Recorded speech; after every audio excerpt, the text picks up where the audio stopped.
연일 이스라엘과 팔레스타인의 전쟁을 보면서 여러분 참담함을 느끼지 않으시나요? 분명히 하마스의 테러로부터 전쟁이 시작이 되었지만 돌아가는 전쟁의 양상은 이스라엘의 뜻대로 되는 것이 아니라 하마스가 의도하는 대로 자신들은 약자고 이 전쟁의 모든 원인은 무자비한 이스라엘 때문이다. 이것이 점점점 강화되는 느낌입니다. 그런 의도가 무슬림들을 단합시키고 결국 정의에 대한 상반된 의견으로 전 세계가 이스라엘 편과 팔레스타인 편으로 마치 양분되는 그런 느낌을 받습니다. 저는 이 전쟁을 보면서 유대인들이 여전히 가자 지구를 마치 출애굽 시대로부터 아직 완수하지 못한 가나안 정복 전쟁으로 보는 게 아닌가 하는 의구심이 들었습니다.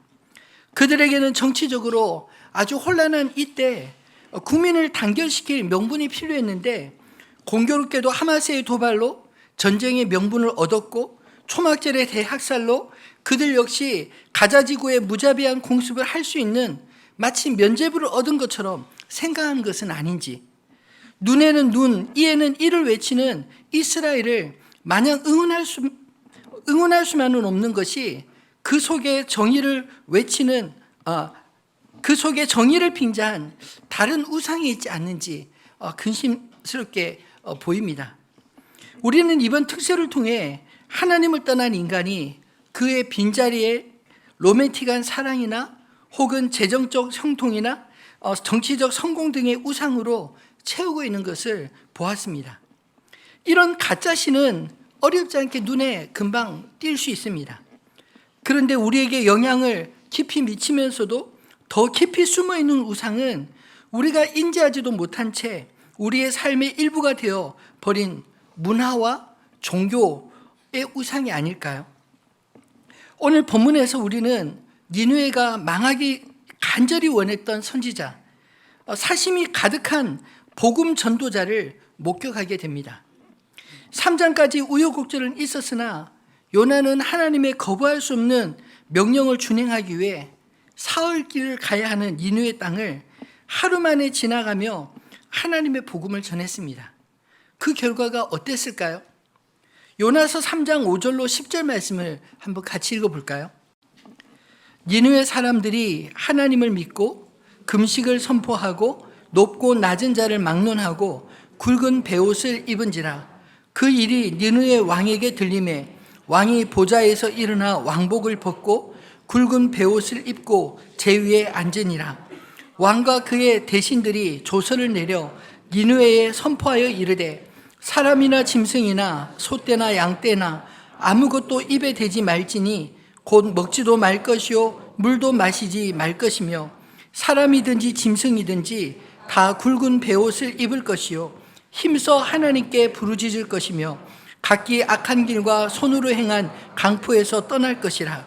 하나님이 뜻을 돌이키시고 그 진노를 그치사 우리가 멸망하지 않게 하시리라. 그렇지 않을 줄을 누가 알겠느냐 한지라. 하나님이 그들의 행한 것 곧 그 악한 길에서 돌이켜 떠난 것을 보시고 하나님이 뜻을 돌이키사 그들에게 내리리라고 말씀하신 재앙을 내리지 아니하시니라. 아멘. 결과는 대성공이었습니다. 사람들이 요나가 전한 말을 예사롭게 듣지 않고 왕으로부터 모든 백성들까지 심지어 짐승들까지 금식하며 회개하는 그런 부흥의 운동이 일어난 것입니다. 그러면 요나는 당연히 자신의 선교사에게 만족하며 크게 기뻐하고 하나님을 찬송하고 그리고 돌아가야 하는 것이 마땅하지 않나요? 그런데 뜻밖에도 오늘 우리가 읽은 본문의 내용을 보면 요나는 니느웨 회개에 오히려 화가 나 죽을 지경이었습니다. 왜냐하면 내심 니느웨가 멸망당하기를 간절히 원한 사람이 바로 이 요나였기 때문입니다. 3장 4절 말씀을 다시 한번 보겠습니다. 요나가 그 성읍에 들어가서 하루 동안 다니며 외쳐 이르되 40일이 지나면 니느웨가 무너지리라 하였더라. 니느웨 복음을 전했던 이 요나의 그 복음 전한 내용을 가만히 살펴보면 이 외침이 너무 성의 없이 들리지 않습니까? 사흘 길을 돌아다녀야 될 그 성을 단 하루 만에 돌아버렸습니다. 그것도 그가 전한 내용도 회개의 포인트가 있나요? 아니면 멸망의 포인트가 있습니까? 사실은 회개하라. 그러면 하나님이 너희를 용서하실지도 모른다. 이런 이야기를 한 게 아닙니다. 멸망의 포인트가 있습니다. 40일이 지나면 니느웨가 무너지리라. 망할 것이라는 겁니다. 도대체 이 선지자 요나는 어떤 사람인가요? 그가 어떤 선지자였는지 열왕기하 14장 25절로 27절에 잠깐 또 소개되어 있습니다. 이스라엘의 하나님 여호와께서 그의 종 가드 헤벨 아미떼의 아들 선지자 요나를 통하여 하신 말씀과 같이 여로보암이 이스라엘 영토를 회복하되 하맛 어귀에서부터 아라바 바다까지 하였으니 이는 여호와께서 이스라엘의 고난이 심하여 매인자도 없고 노인자도 없고 이스라엘을 도울 자도 없음을 보셨고 여호와께서 또 이스라엘의 이름을 천하에 없이 하겠다고도 아니하셨으므로 여호와스의 아들 여로보암의 손으로 구원하심이었더라. 북이스라엘 왕 여로보암 2세입니다. 이 여로보암 2세 때 선지자 요나를 통해서 하신 말씀을 따라 이 여로보암이 이스라엘 영토를 예전만큼 회복했다. 이런 이야기가 잠깐 언급되고 있습니다. 근데 이 같은 시대에 활동했던 선지자 가운데 아모스나 호세아 선지자도 있었는데 그들이 외친 복음과는 대조적인 행보를 거친 그런 선지자이지 않나요? 아모스나 호세아는 회개 복음을 그 민족에게 전한 반면 오히려 호세아는 그 시대에 하나님의 긍휼하심으로 여로보암 왕으로 하여금 힘을 내어 그 잃어버린 땅을 회복하라. 그것을 외쳤습니다. 그렇게 쓰임받은 것은 이스라엘의 고난을 불쌍히 여기신 하나님께서 북이스라엘의 마지막 때에 베푸신 그런 은혜가 아니었을까요? 이 짧은 본문에서도 요나가 자기 민족의 부흥을 위해 쓰임받았던 그 선지자였던 것을 알 수 있습니다. 그런 그에게 하나님은 그 시대에 이스라엘의 철천지 원수였던 아수르 그 땅의 수도 니느웨로 가서 복음을 전하라는 것입니다. 분명히 니느웨로 가라는 하나님의 말씀을 듣고도 일부러 반대편 다시스로 도망간 이유는 그가 하나님이 어떤 분이신지 분명히 알았기 때문입니다. 만에 하나 자신이 니느웨의 복음을 전해서 그들이 회개하고 하나님의 말씀을 들으면 니느웨가 심판을 면하리라는 것을 알았기 때문에 그렇게 일부러 도망간 게 아닐까요? 고의로 하나님의 뜻을 어긴 이유는 자기가 전한 말씀으로 니느웨에 구원의 기회를 주기 싫어서였습니다. 그럼 왜 하나님은 니느웨 선교에 가장 어울리지 않을 것 같은 이 요나를 보내셔야 했을까요? 동시대 아모스나 호세아 선지자도 있었는데 왜 그들을 보내지 않았을까요? 하나님의 마음은 니느웨의 구원에만 있는 것이 아니라 어쩌면 요나와 같이 오늘 이 말씀을 들어야 할 우리 역시 구원하시기 위함 아닐까요? 우상은 니느웨만 가득한 것이 아니었습니다. 정작 니느웨로 보내진 요나 안에도 우상이 가득 있었던 것입니다. 그럼 요나 안에 어떤 우상이 있었을까요? 첫 번째로 우리에게 너무 익숙해져 버린 문화를 통해 지배하는 우상이 있었습니다. 내가 경험한 것이 선하다. 내가 경험하지 않은 것은 왠지 모르게 악할 것 같은 그런 느낌이 있지 않나요? 요나 입장에서의 선은 무엇입니까? 하나님이신가요? 아니면 자신의 생각입니까? 요나는 하나님의 선지자였습니다. 그럼에도 불구하고 오늘 우리가 읽은 이 요나서 4장 말씀을 읽어보면 요나의 모습은 하나님의 종의 입장이라기보다 마치 자기 뜻대로 되지 않는다고 떼를 쓰는 어린아이같이 느껴지지 않나요? 왜 이리 되었습니까? 자신이 살아오면서 사랑하게 된 것들이 하나님의 자리를 대신해서 채우고 있었기 때문입니다. 무엇을 사랑했을까요? 자기 나라를 사랑했을 것입니다. 자기 동족, 자기 민족을 사랑했을 것입니다. 그래서 자기 민족과 원수 지간에 있는 이 아수르에 대해서 끊임없는 원망이 있지 않았을까요? 실제로 아수르는 북이스라엘을 여러 번 침공하고 마지막 때 북이스라엘에 의해서 아수르에 의해서 철저하게 파괴되고 결국은 북이스라엘이 멸망을 당하고 맙니다. 이것을 이 요나도 알았기에 자기 민족의 원수인 이 아수르를 위해서 그 니느웨 땅 가서 복음 전하라는 하나님의 명령이 그에게 결코 좋게 여겨지지 않았던 것입니다. 왜냐하면 니느웨가 회개하고 니느웨가 구원을 받으면 나중에 그들이 우리를 쳐들어와서 우리를 멸망시킬 거라는 그런 두려움이 있었던 것은 아닐까요? 어쨌든 이 요나편에서 그에게 있어서 하나님보다 어쩌면 자기 민족이 더 중요했던 사람이었던 것 같습니다. 여러분, 우리가 하나님을 잘 믿으면 우리 나라와 민족을 사랑하는 건 전 당연하다고 믿습니다. 여러분도 그렇게 생각하지 않나요? 그러나 그러할지라도 여러분, 우리가 믿는 하나님은 우리가 살고 있는 이 나라, 이 민족에게만 제한된 하나님이 아니신 것을 여러분 믿으시나요? 그것을 믿으셔야 합니다. 그래야만 오늘 이 요나와 같은 그런 우상 숭배에 빠지지 않을 수 있기 때문입니다. 비록 우리가 속해 있는 이 나라 민족을 사랑하고 애국자 같은 그런 마음이라 할지라도, 그러나 어려운 순간에 우리가 나라 민족을 위해서 싸워야 된다 할지라도, 그러나 이 역사의 주권자는 하나님이시라는 믿음, 그게 있어야 합니다. 예레미야 선지자가 복음을 전했을 때 그런 심정 아니었을까요? 예레미야 선지자는 자기 민족의 멸망을 내다보고 하나님의 말씀을 전해야 했던 선지자였습니다. 그런데 그 시대에 가장 위급한 시대에 그 백성들에게 오히려 위안을 주고 오히려 위로를 주고 소망을 줘야 될 그런 선지자가 오히려 이 나라는 망한다, 항복해라, 빨리 항복하는 게 차라리 낫다, 이렇게 외치니 얼마나 많은 미움을 당했나요? 그럼에도 불구하고 예레미야는 하나님을 바라보았습니다. 하나님께서 이 땅에 심판을 허락하시는 이유, 그리고 그 심판 이후에 다시 회복하실 하나님을 믿었기에 예레미야는 그 땅 백성을 향해서 하나님의 말씀을 선포할 수 있었던 게 아닐까요? 여러분, 우리 모두가 애국자가 되기를 원합니다.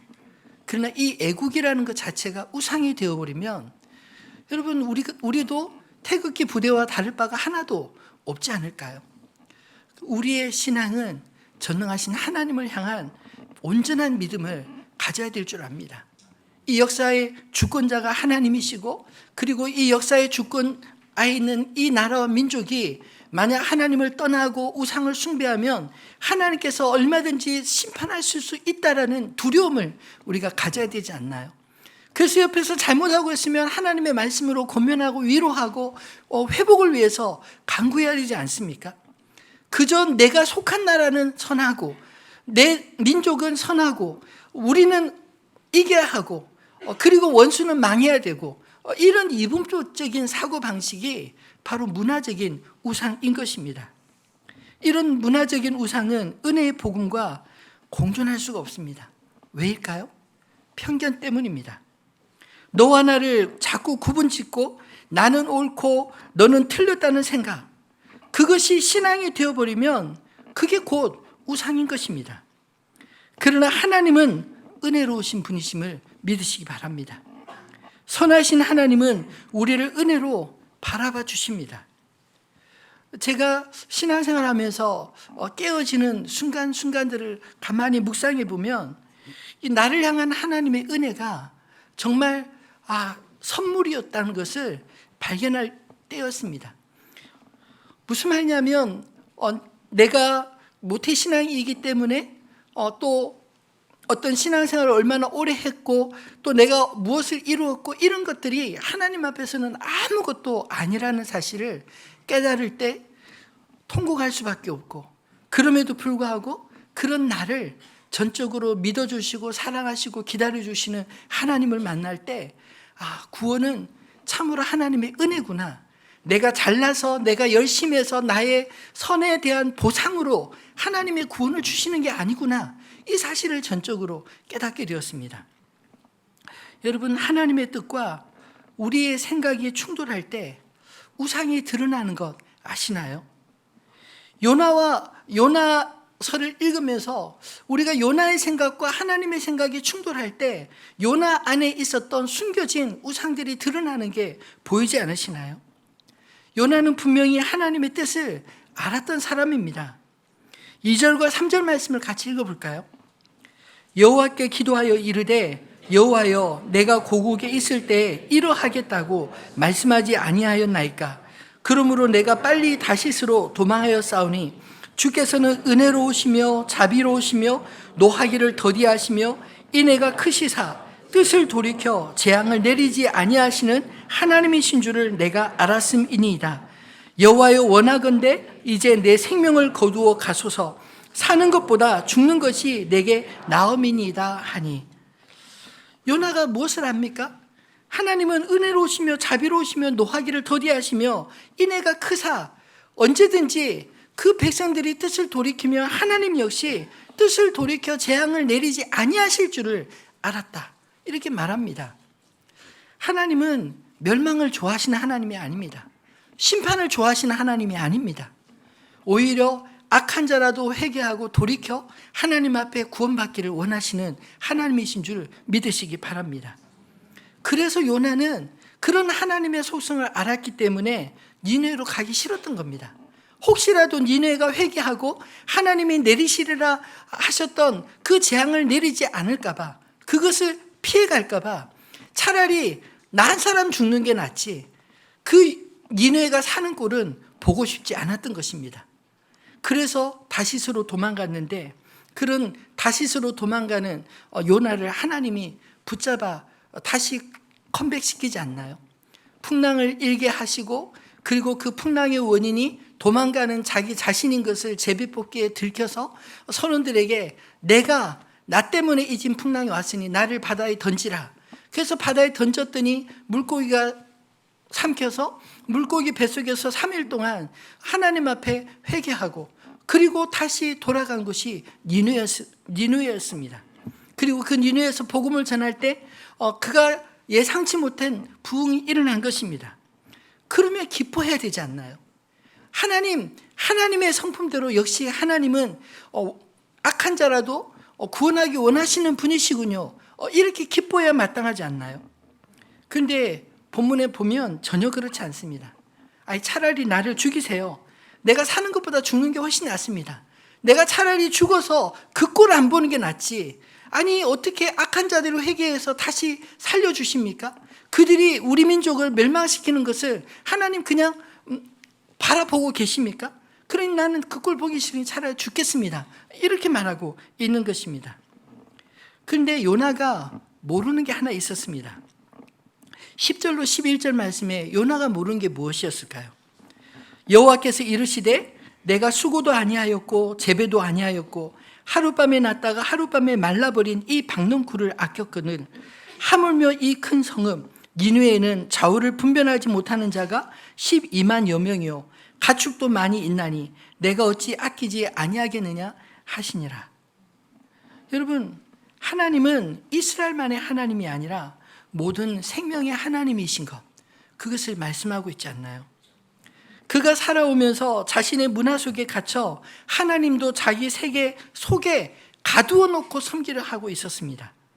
정작 북이스라엘이 하나님을 떠나 하나님의 진노 아래 놓이게 된 그 상황은 애써 보지 않으려 하고 북이스라엘을 심판하실 도구로 준비하시는 아수르만을 원수의 나라로 여기고 칼을 갈고 있었던 것입니다. 그에게 있어서 우상은 자기 민족이었고 자기에게 익숙한 사람들, 그들만 중요했던 것입니다. 하나님의 긍휼하심은 오직 자신들에게만 속한 것이고 이방인들에게는 이스라엘을 위해 심판해 주실 하나님만 믿었는데 그런 자신의 뜻이 이루어지지 않자 지금 이렇게 흥분하고 있는 게 아닌가요? 하나님을 나의 소유로 가두어 두고 내가 원하는 것을 요구하는 것이 아이러니하게도 하나님으로 부를지라도 그것은 자신이 만든 하나님이지 실제로 역사를 주관하신 하나님은 아니라는 것입니다. 혹시 우리 안에는 이런 모습이 없나요? 내가 옳다고 여기는 선한 것, 그것이 마치 하나님이 되고 정작 진짜 하나님이라 할지라도 내 뜻에 맞지 않으면, 내 기대에 맞지 않으면 그건 가짜라고 생각하는 그런 모습이 우리 안에 없느냐는 것입니다. 내가 속한 것들을 너무 사랑하다 보면 정작 더 크신 하나님을 보지 못하고 내가 나를 위해 만들어 놓은 하나님의 이름으로 부르는 그런 우상을 섬기지 않습니까? 우리의 우상이 깨어질 때 비로소 진정한 하나님을 만나게 될 줄 믿습니다. 바라기는 하늘빛 우리에게 모든 성도님들이 우리 안의 신앙이 문화가 아니라 우리를 구원하신 하나님을 향한 온전한 믿음으로 작동하시기를 주님의 이름으로 축원합니다. 두 번째로 요나 안에 있었던 우상은 종교라는 이름의 우상이었습니다. 종교적으로 내가 옳다, 그것이 성경의 가르침이고 하나님의 뜻이다, 이렇게 믿는 태도입니다. 이 종교적 우상은 하나님만이 주실 수 있는 것을 얻고자 우리가 의지하는 대상이 아닌가요?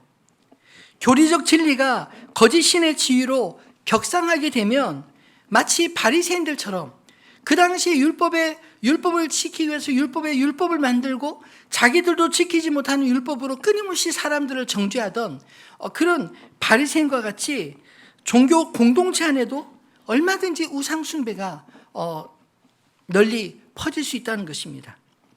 하나님 앞에서의 신분을 그분과 은혜에 의존하기보다 교리의 정확성에 의존하면 얼마든지 그렇게 될 수 있다는 거죠. 이거 맞는지 틀린지 봅시다. 이래서 맞고 이래서 틀리고 맨날 그런 잣대를 가지고 보는데 그 잣대는 누가 만든 것인가요? 성경에 기록된 말씀이라고 하지만 실제로는 사람들에 의해서 옳고 그름을 나누어 버린 것 아닌가요? 하나님 앞에서의 신분을 우리가 하나님의 은혜에 기대해야지 교리에 기대해서는 안 된다는 것입니다. 참 미묘하지만 인간의 종교성이 빚어낸 치명적인 과오가 아닐 수 없습니다. 교리로 자신을 정당화하는 사람들의 징후가 있습니다. 거만해지는 것입니다. 거만한 자는 상대를 관대하게 보기보다는 늘 교화의 대상으로 바라보고 그런 특징을 가집니다. 자신을 더 이상 내가 은혜로 구원받은 죄인이구나 이렇게 깨닫는 것이 아니라 오히려 자신의 견해가 옳다고 믿어 우월감에 빠지지 않나요? 머리로는 나는 은혜로만 구원받았다 이렇게 믿는다 할지라도 가슴으로는 하나님 앞에서 나의 신분, 내가 목회자인데, 내가 장로인데, 내가 선생인데 이런 것이 그런 의식 속에서 내가 얼마나 많은 이의 삶을 변화시키고 있느냐 이런 것에 달려있다고 자기 의를 주장하지 않나요? 또 다른 종류의 종교적 우상은 도덕적 생활에 있습니다. 자신의 도덕적 행위로 하나님과 사람들을 통제하려는 것입니다. 내가 덕스럽게 살아왔으니 하나님과 주변 사람들도 마땅히 나를 존중하고 지지해야 한다 그렇게 생각하는 태도입니다. 입술로는 하나님의 은혜를 이야기하지만 우리는 여전히 구원을 도덕적인 행위에 의지하고 있지 않나요? 정확한 교리나 사역의 성공이나 올바른 도덕을 우리의 종교적 우상으로 삼으면 끝없는 내부의 갈등이 일어납니다. 왜냐하면 맨날 누가 옳냐 누가 틀리냐 이런 것밖에는 보지 않기 때문이죠. 스스로 의롭게 여기는 교만과 그런 견해가 다른 이들을 향한 압제로 나타날 때가 있지 않나요? 종교적 우상 숭배의 이런 악영향 때문에 지금 한국 사회 기독교가 이 사회적인 반감을 많이 받고 있는 게 아닌가요? 말로는 사랑을 외치지만 그러나 실제로는 사랑이 없습니다. 누가 옳으냐 누가 틀리냐 맨날 지지고볶고 싸우는 것밖에 없으니 제발 너희가 믿는 대로 너나 잘 믿고 사랑하세요 이렇게 조롱을 받는 게 아닐까요? 여러분 나는 맞고 당신은 틀리다 이런 생각으로 우리의 구원이 정해지지 않습니다. 오히려 반대로 나는 틀렸지만 하나님이 나를 구원해 주셨습니다. 이것이 너무나 감격스러워. 당신이 틀렸다 할지라도 나도 하나님의 은혜로 당신을 바라봐 주고 싶습니다. 이게 긍휼한 마음 아닌가요? 그 긍휼함이 또 주님이 우리에게 요구하시는 사랑 아니겠습니까? 이교도들은 틀렸고 그들은 구원을 받지 못했다. 이것이 요나가 철떡같이 믿었던 신앙이었습니다. 요나는 믿지 않는 사람들을 향해 영적인 우월감을 가지고 있었고, 그리고 그들이 구원받는 건 정말 결코 싫었습니다. 마치 구원을 내가 어디에 속해 있는가 이것으로 생각하고 있는 사람의 전형적인 모습이 아닐까요? 자신은 아브라함의 자손이요 택하신 백성이기에 당연하게 구원을 받았고, 이방인으로 애초에 태어난 그 사람들은, 하나님을 믿지 않는 사람들은 당연히 구원을 받을 수 없다, 자격도 없다, 이렇게 생각하는 태도입니다. 이런 생각은 가만히 보면 자기는 무슨 짓을 해도 태생적으로 구원을 받을 수 있는 자들이고, 다른 민족으로 태어난 사람들은 무슨 선한 일을 하고 하나님을 믿고 싶어도 그들은 구원받지 못한다, 하나님을 믿어서도 안 된다, 이렇게 여기는 태도입니다. 그것이 실제로 예수님 시대의 바리새인들의 그런 태도이기도 했습니다. 여러분, 과연 그럴까요? 구원은 이런 식으로 종교적으로 정해지는 것이 결코 아닙니다. 구원은 전적으로 하나님의 은혜로 주어지는 것임을 믿으시기 바랍니다. 구원이 어디 소속으로 정해지는 것이 아닙니다.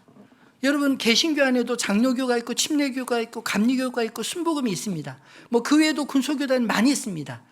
여러분, 어느 한 교단만 구원을 받을까요? 우리와 신앙의 색채가 다른 교단은 구원을 못 받는 것입니까? 그렇게 생각하는 건 착각입니다. 하나님은 우리가 어디에 속했느냐 이것을 보다 하나님을 어떻게 바라보느냐, 우리가 주님을 어떤 분으로 모시느냐, 이것을 더 중요하게 보시지 않을까요? 지금 요나의 모습을 가만히 보면 이런 그릇된 선민의식으로 가득 차 있어 보이지 않나요? 니네는 마땅히 구원받아서는 안 된다는 그런 생각이 지금 그들을 용서하시는 하나님을 향해 분노하고 있는 것입니다. 하나님, 그러실 줄 알았는데 그러시면 안 되죠. 나는 쟤들이랑 같이 구원받는 거 싫어요. 나를 저들과 똑같이 취급하시니 정말 실망입니다. 차라리 날 죽이세요. 그 꼴 보기 싫으니. 하나님께 지금 이렇게 대들고 있는 이 요나의 모습, 참 어리게 보이는데 가만히 보면 혹 우리의 모습과 비슷하지 않나요? 여러분, 우상은 은혜를 가로막는 것입니다. 사실 요나가 물고기 뱃속에서 하나님께 기도했던 그 내용을 보면 요나 역시 구원은 전적으로 여호와께 속한 것임을 믿음으로 고백하고 있습니다. 요나서 2장 8절로 10절 말씀을 같이 읽어볼까요? 거짓되고 헛된 것을 숭상하는 모든 자는 자기에게 베푸신 은혜를 버렸사오나 나는 감사하는 목소리로 주께 제사를 드리며 나의 소원을 주께 갚겠나이다. 구원은 여호와께 속하였나이다 하니라. 여호와께서 그 물고기에서 마심에 요나를 육지에 토하니라. 아멘. 거짓되고 헛된 것을 숭상하는 모든 자, 이들은 니느웨 백성을 포함합니다. 비록 그들이 자기에게 베푸신 하나님의 은혜를 버렸사오나 그럼에도 불구하고 구원은 여호와께 속하였나이다. 그들이 하나님을 떠나 있다 할지라도 하나님이 원하시면 그들을 구원하실 수 있습니다. 이런 신앙의 고백 아닌가요? 그를 위해 나의 소원을 주께 갚겠나이다. 그리고 물고기에서 나와 요나가 니느웨로 가서 하나님의 말씀을 전했던 것입니다. 이렇게 머리로는 분명히 아는 진리도 자신이 옳다고 믿는 것이 우상이 되면 아는 것과 상관없이 우리의 사고와 감정을 뒤틀어버리는 비정상으로 만들어버리고 맙니다. 하나님의 자비하심을 알았습니다. 그 때문에 니느웨로 가기 싫었는데 물고기 뱃속에서 회개하여 결국 니느웨의 사명을 감당한 것 아닌가요? 그 결과 자기가 예상하던 대로 역시 하나님은 자비로우시다. 예상대로 되면 찬송하고 하나님께 예배해야 할 텐데 요나는 정반대였습니다. 하나님의 선을 악한 것으로 보고 하나님께 지금 원망하고 있는 것입니다. 그런 요나를 하나님은 조용히 설득하셨습니다. 자신이 심지 않은 박넝쿨을 기뻐하고 또 그런 박넝쿨이 또 시드는 것으로 원망하다 결국 박넝쿨로 이 요나가 하나님께 설득당하지 않나요? 우리 역시 하나님의 시선으로 바라보지 않으면 시시한 박넝쿨은 끔찍이도 아끼면서 정작 도시 하나가 사라지는 것쯤 눈 하나 깜짝하지 않는 그런 완고함이 우리 안에 얼마든지 자리할 수 있지 않나요? 혹시 요나가 바로 나는 아닌가요? 요나가 참 그런 의미도 있습니다. 요나.